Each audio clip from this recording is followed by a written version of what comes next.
Bonjour, bienvenue sur cette nouvelle séquence consacrée aux événements qui viennent perturber l'exécution du contrat. Parmi ces événements, la suspension du contrat de travail. L'objectif est de faire un zoom sur certaines causes de suspension, notamment le congé pour maladie, les congés maternité et paternité. Nous verrons donc successivement ces deux causes de suspension particulières. Ce qu'il faut retenir, c'est que la suspension du contrat de travail, c'est une situation où le contrat est maintenu, mais ce sont les obligations essentielles du contrat qui sont provisoirement interrompues. Les causes de suspension du contrat de travail sont nombreuses. Elles peuvent être à l'initiative du salarié avec la maladie, un accident du travail, une maladie professionnelle, la maternité, la paternité, mais ça peut être aussi pour une raison de convenance personnelle, de formation. Elles peuvent être aussi à l'initiative de l'employeur, notamment en cas de mise à pied disciplinaire, d'activité partielle, voire de grève, que ce soit le salarié qui fasse la grève ou l'employeur qui, en réaction à la grève, fasse un lock-out. Il est important de qualifier la suspension du contrat de travail car, en fonction de la cause de la suspension, le régime sera très différent, notamment est-ce qu'il y aura ou pas maintien de rémunération. Il existe donc dans le Code du travail tout un ensemble de règles distinctes selon le motif.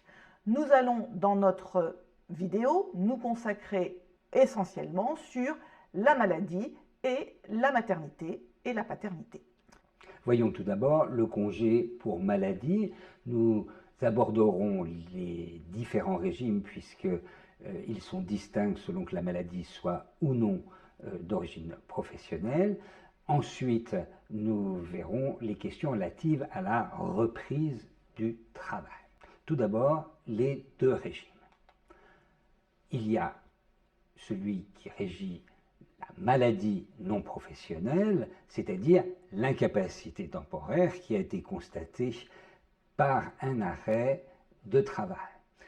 Ensuite, il y a la maladie professionnelle et celle-ci correspond à une pathologie qui est liée au travail à apparition progressive. Ce n'est pas la maladie qui entraîne le congé, mais bien l'arrêt de travail délivré par le médecin traitant.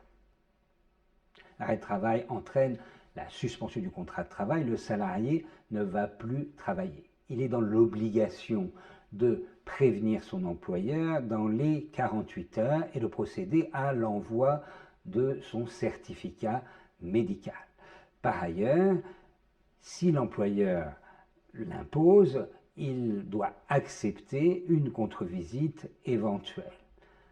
Il est également tenu de respecter les obligations qui sont imposées par la sécurité sociale. Pendant l'arrêt de travail, le salarié bénéficie d'indemnités journalières de la sécurité sociale qui sont versées à partir du 4e jour. Elles représentent la moitié de sa rémunération. La loi envisage effectivement, après un délai de 8 jours, que son salaire soit maintenu et complété à hauteur de 90% pendant les 30 premiers jours, puis à hauteur des 2/3 pendant les 30 suivants. Qu'en est-il de l'emploi pendant l'arrêt de travail? Il faut bien comprendre que l'employeur ne peut licencier le salarié en raison de son état de santé. Ce serait un motif discriminatoire. En revanche, il a la possibilité de le licencier pour un autre motif, par exemple un motif économique ou du fait des conséquences de la maladie. On va voir comment.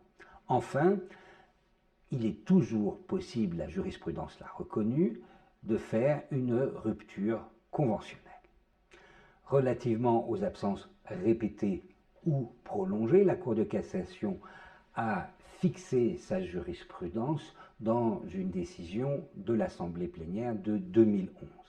3 conditions sont posées par les juges suprêmes. Tout d'abord, que ces absences soient répétées ou prolongées. D'autre part, il faut effectivement qu'il y ait une perturbation de l'entreprise entraînée par ces absences. Et enfin, dernière condition, que ces perturbations aient entraîné la nécessité d'un remplacement définitif du salarié, c'est-à-dire une embauche en contrat à durée indéterminée. Dernière situation, celle de l'inaptitude du salarié que nous traiterons dans une autre séquence. On retiendra simplement qu'elle est le fait d'une déclaration du médecin du travail et que l'employeur doit respecter une procédure stricte. À côté de l'arrêt maladie non professionnel, le Code du travail et le Code de la sécurité sociale prévoient le congé pour maladie professionnelle. Dans le Code de sécurité sociale, le texte prévoit deux types de maladies professionnelles. D'une part, les maladies présumées professionnelles, elles fonctionnent avec des tableaux fixés par décret. Dans chaque tableau, un tableau par maladie, vous avez la description des tâches susceptibles de développer la maladie, la désignation des différentes pathologies et le délai de prise en charge. Si le salarié répond à ces trois conditions cumulatives, la maladie est présumée professionnelle. D'autre part, en dehors des maladies professionnelles, il y a les maladies reconnues professionnelles par un comité régional de reconnaissance des maladies professionnelles, le fameux C2RMP. Il est compétent dans deux hypothèses. Soit pour une maladie hors tableau, par exemple, lorsque le salarié fait un burn-out, il n'y a pas de tableau pour cette maladie-là, il y aura alors une possibilité que le comité reconnaisse que cette pathologie est liée au travail, soit alors pour une maladie pour laquelle il y a un tableau, mais le salarié ne remplit pas les conditions remplies par le tableau. Les deux cas, maladie reconnue par hors tableau ou maladie hors tableau, peuvent faire l'objet d'un recours devant le Conseil des prud'hommes si le C2RMP refuse de reconnaître qu'il s'agit d'une maladie professionnelle. Alors en général, ces maladies professionnelles sont reconnues postérieurement, c'est-à-dire que d'abord le salarié a été pris en charge au titre de la maladie non professionnelle et ensuite, de façon rétroactive, on reviendra dans les droits auxquels il peut prétendre. Justement, à quoi peut-il prétendre? Eh bien, le salarié, lorsqu'il souffre d'une maladie professionnelle, va bénéficier de prestations en espèces. Dit autrement, c'est la gratuité des soins. Autrement dit, le salarié ne doit pas faire l'avance des frais et il n'y a pas de ticket modérateur. Par ailleurs, il peut y avoir un complément en fonction des conventions collectives. Quelles sont les prestations auxquelles peut prétendre un salarié en arrêt maladie professionnelle?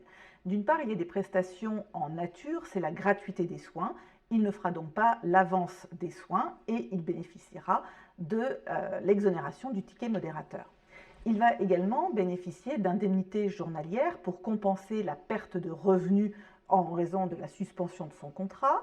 Là, le montant des indemnités journalières est très différent par rapport aux salariés en arrêt maladie non professionnel. En effet, le premier jour, il bénéficie de 100% de sa rémunération, qui est d'ailleurs versée par l'employeur. Du deuxième au 28e jour, il s'agira d'une indemnité de 60% de sa rémunération habituelle et au-delà, à partir du 29e jour, de 80% de sa rémunération. Attention, ces montants sont versés par la sécurité sociale, mais l'employeur peut prétendre à des compléments versés par l'employeur. Le montant varie selon la convention collective applicable. Le salarié en arrêt maladie pour une maladie professionnelle bénéficie d'une protection de l'emploi. Le Code du travail prévoit en effet qu'un licenciement pendant cette période de suspension du contrat est nul. En revanche, le Code du travail prévoit trois possibilités de licencier un salarié en cas de suspension pour maladie professionnelle. Il s'agit de la faute grave, de l'impossibilité de maintenir le contrat ou d'une inaptitude professionnelle dûment constatée.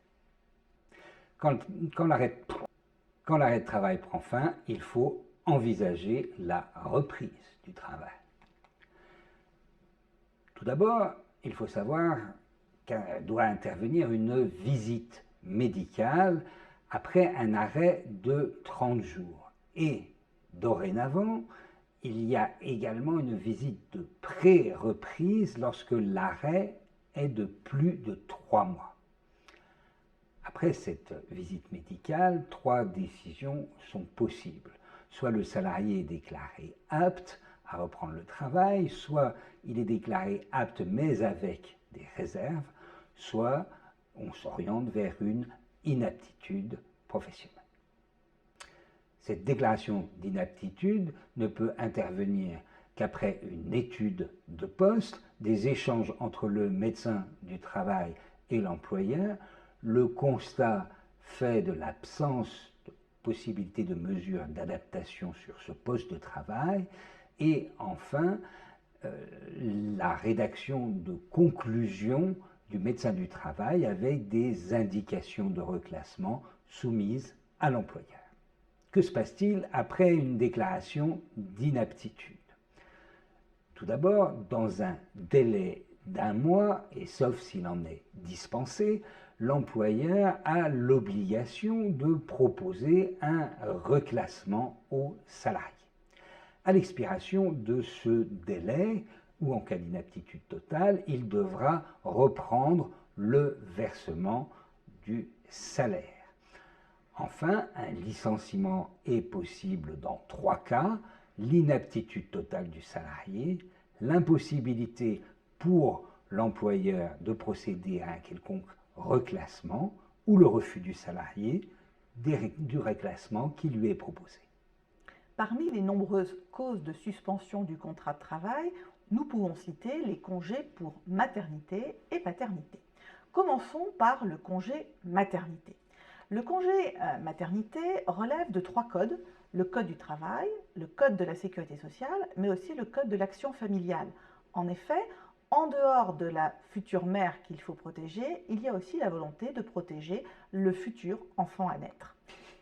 En dehors du congé de maternité qui entraîne la suspension du contrat de travail, la grossesse permet un certain nombre de protections de la femme enceinte.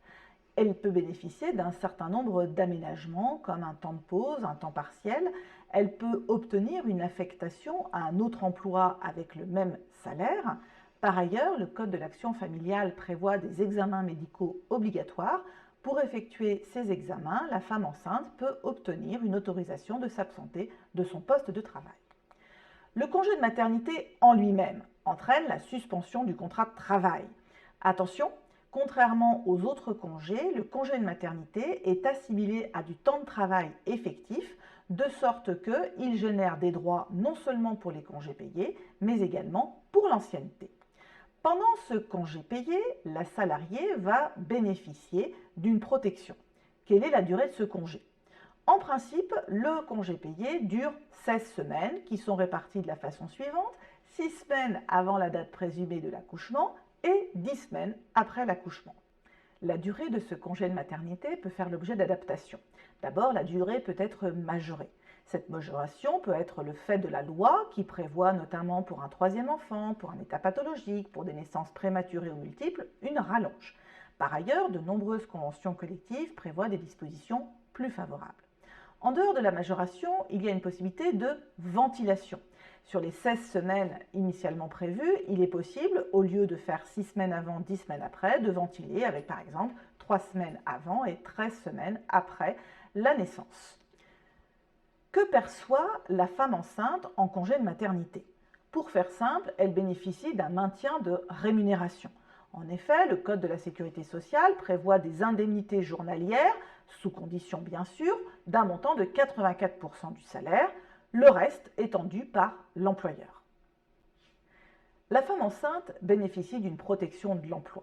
D'abord, son état de grossesse ne peut être pris en compte pour refuser la candidate à l'embauche. De la même façon, rompre la période d'essai au motif qu'elle est enceinte est une rupture discriminatoire.